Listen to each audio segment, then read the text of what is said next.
AP, oblique, medial, rotation, and lateral. Let's start with the AP or AP axial technique. Our patient can either be supine or seated on the table with the knees flexed so the bottom of the feet is in touch with the table. The plant or surface of the foot must be in the center of the IR. We need to adjust the midline of the foot parallel to the long axis of the IR. If not dictated by the department control to direct our centroid perpendicular, we must angle the centroid 10 degrees towards the heel posteriorly entering the base of the third metatarsal. Our coulometer is 1 inch or 2.5 centimeters on the sides and 1 inch or 2.5 centimeters beyond the calcaneus and distal tip of toes. Our KVP is 70. In AP oblique or medial rotation technique, our patient position is the same as any other foot technique,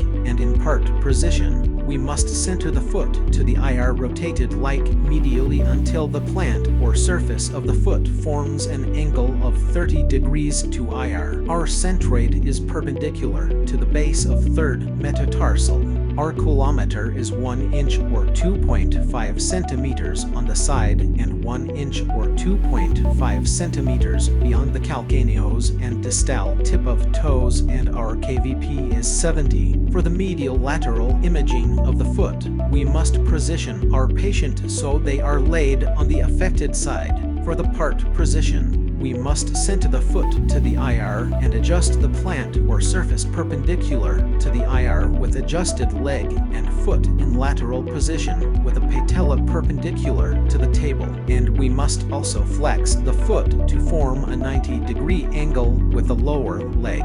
Our central leg is perpendicular to the midpoint of IR entering level of the base third metatarsal.